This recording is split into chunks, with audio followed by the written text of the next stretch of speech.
Bueno, he escrito por lo menos 50 páginas y tengo 15 minutos. Va a estar muy difícil. János Kornai era un economista húngaro, quien yo creo que ha hecho el mejor análisis del sistema socialismo, introducido el concepto de presupuesto blando y duro, para explicar la diferencia entre comunismo, socialismo y capitalismo. Concepto de blando explica por qué hay pobreza, escasez, falta de innovación, ausencia y destrucción, y falta de destrucción creativa en el sistema socialista. Y en cambio, al contrario, presupuesto duro del capitalismo asegura innovación, destrucción creativa y como consecuencia abundancia. Después de la transición al capitalismo, Kornai ha realizado que sí, no solamente existe el presupuesto blando en el socialismo, pero es parte del capitalismo.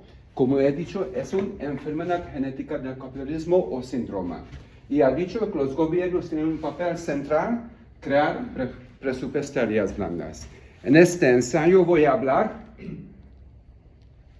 utilizar el concepto del síndrome presupuesto blando para entender cómo funcionan los problemas del sistema monetario mundial.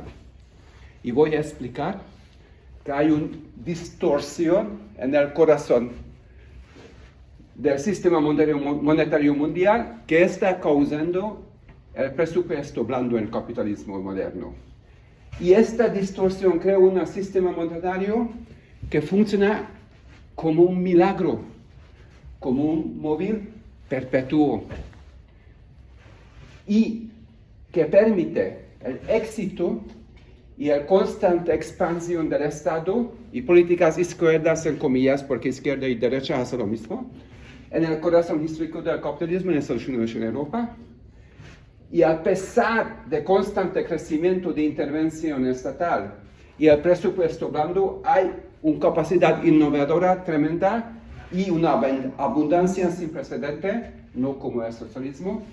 Y a pesar de la interminable expansión del crédito, realmente no hay ni crisis ni hiperinflación contra las predicciones de la escuela austriaca.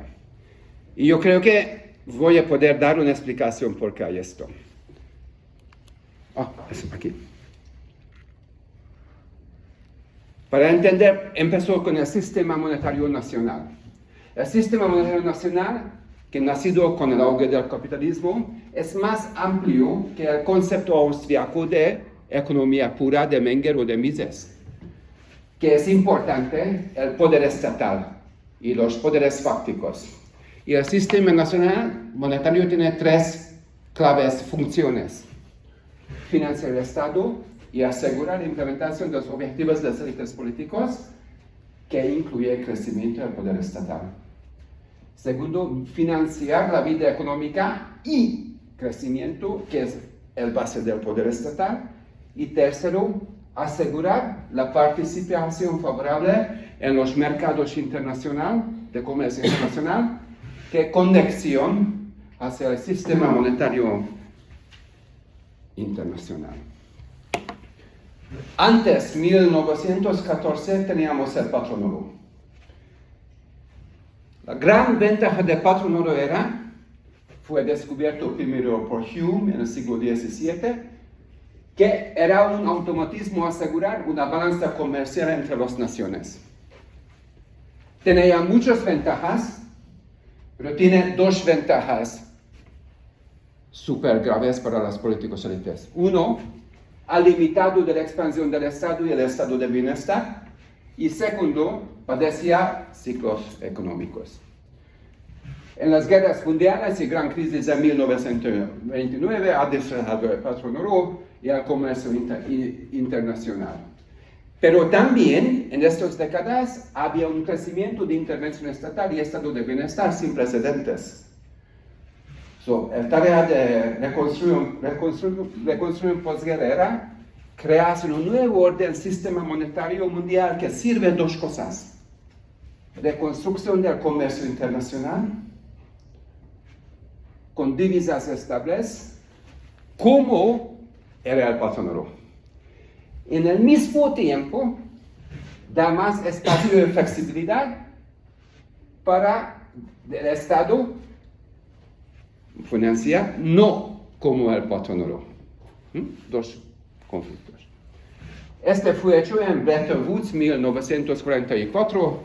El dólar fue conectado como el base del sistema internacional, solamente el dólar intercambiable por oro por los bancos nacionales. Y el dólar sirve no solamente como el divisa nacional de los Estados Unidos, pero el divisa del dinero de comercio internacional y reservas para otros países.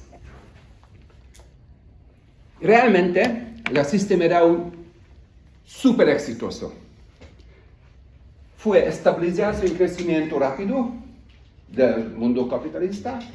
Esa era la edad de oro del capitalismo. También mientras auge del estado de bienestar y de la clase media.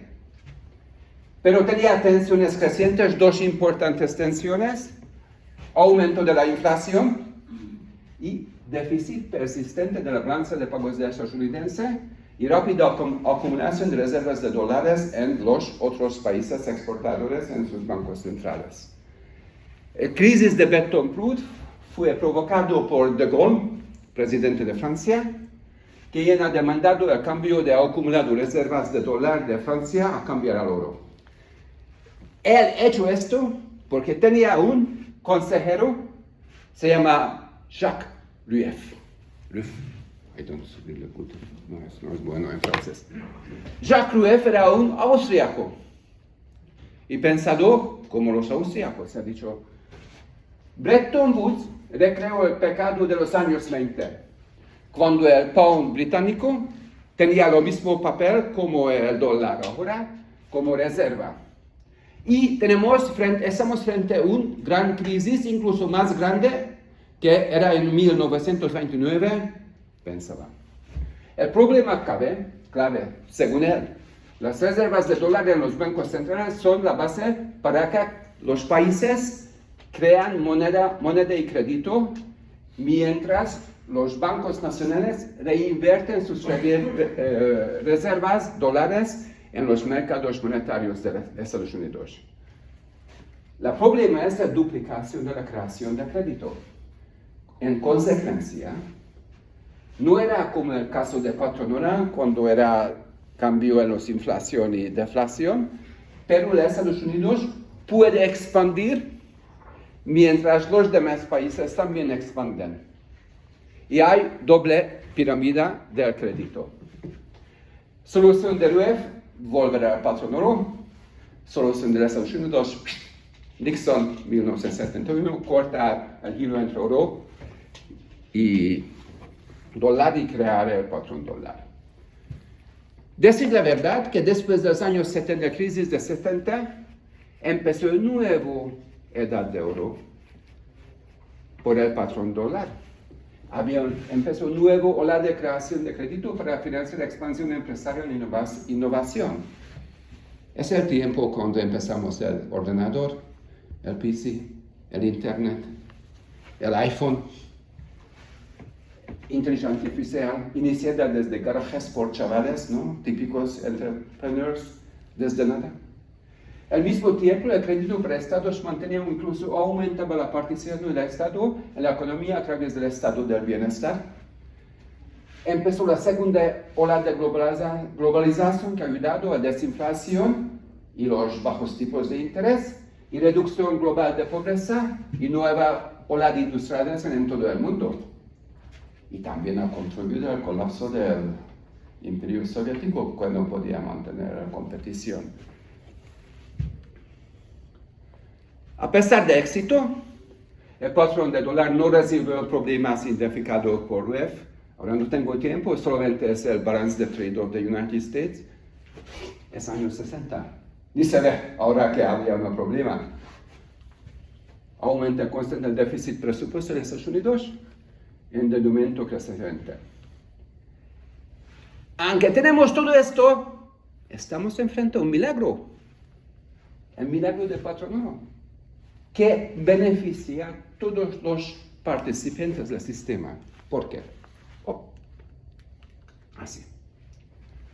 Ventas del patronato patrón dólar desde el punto de vista del poder estatal de los Estados Unidos.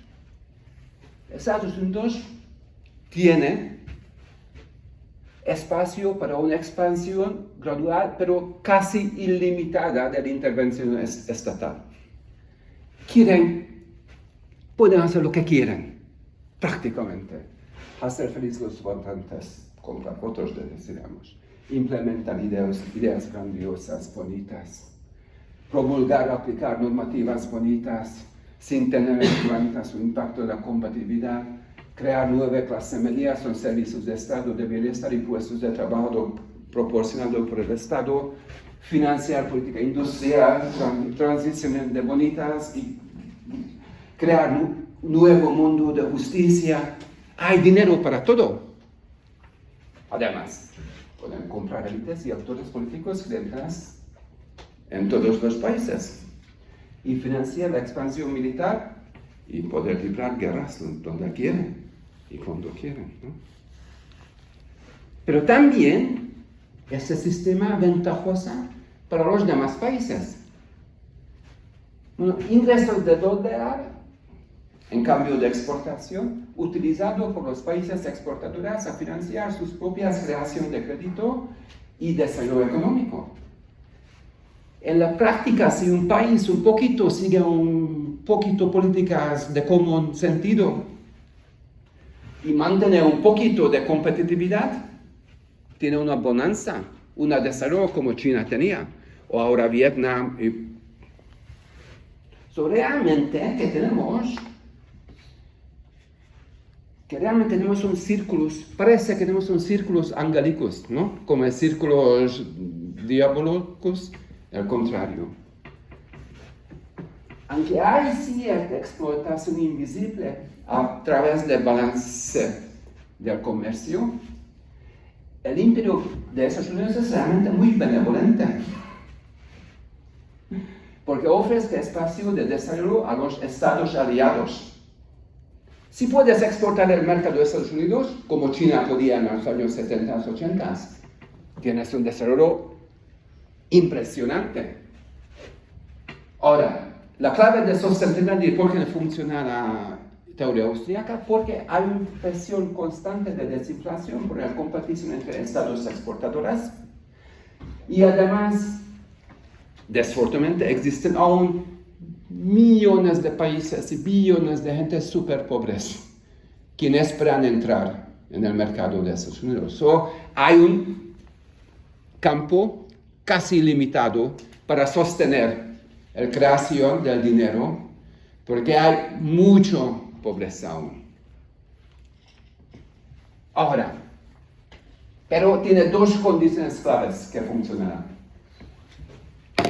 El primero, los países que usan el patrón dólar para sus desarrollos tienen que ser relativamente pequeños comparados a Estados Unidos y tienen que ser dependientes del poder de los Estados Unidos.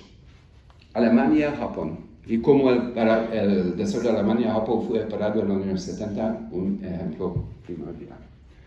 Y también tienen que ser abiertos a adoptar la cultura de Estados Unidos o Europa, o esta cultura de oeste, Japón. Y el século élite de Estados Unidos tiene que ser moderado en sacar de los beneficios del patrón dólar. Ahora, el problema del práctico del sistema distorsionado, el ascenso de China y el resurgimiento de Rusia. Mientras, es descentralización de los Estados Unidos. Ambos países, China y Rusia, problemas gigantescos. 1,5 billón de gentes. Unos recursos naturales, un tercero de todos los recursos naturales mundiales están ahí. Son poderes independientes con armas nucleares. Es imposible una guerra contra ellos como era contra Irak, todo esto. Y también tienen sus culturas autóctonas, no tan abiertos a la influencia cultural como europea o muchos más países. Y además tienen graves conflictos con Estados Unidos sobre territorios disputados, Taiwán y Ucrania. Volverá con ahí. La posición de Cornell era que la suavización de restricciones presupuestarias en el capitalismo es un problema general, una enfermedad genética. Yo digo que dentro de esta tendencia general, la posición única de Estados Unidos, debido en parte de las devastadoras guerras mundiales, creó una importante distorsión en el sistema monetario internacional. El dólar, y como consecuencia de Estados Unidos, disfruta de una posición privilegiada que permite para el gobierno de Estados Unidos para carecer de restricciones presupuestarias. ¿Realmente qué pasa? Que el clave paciente del sistema es el Estados Unidos. Porque ¿qué pasa con el Estados Unidos? Porque el gobierno casi no tiene restricciones para acumular deuda y goza de una posición única para salvar sus aliados y sus compañías y sus clientes, hacer todo esto, hace lo que quiera. Y esto distorsiona la vida política, la vida económica y la vida moral del oeste. Estamos frente a una posición como era Roma en el siglo I. Cuando han ganado todo, hay una explotación, ahora es invisible y casi beneficioso. No es como era de Roma con esclavos y todo esto, pero Roma también, la élite de Roma, los aristócratas, han desaparecido. Han perdido todas las invenciones, todas las existencias que tienen y estamos enfrente un problema a largo plazo, un colapso imperial causado por la debilitación interna. Y, al final, si hay alguna solución. Realmente pienso es el principal interés. Ahora, estamos hablando mucho, ¿no? De BRICS quiere un dinero y poder destrozar el dólar. La prensa internacional está llena con esto. Mi posición es que realmente que quien tiene interés terminal la posición de dólar especial es el Estados Unidos mismo, para poder redescubrir sus orígenes empresariales, innovación, y poder realmente tener una economía eficiente y parar la decadencia moral, que tenemos millones de ejemplos que podemos decir. Bueno, más o menos 15 minutos, ¿no? Muy bien, Andrés, un aplauso. Muy bien. Con un español. Sí, gracias. Vamos a darle ahora la palabra a Diego Blasco.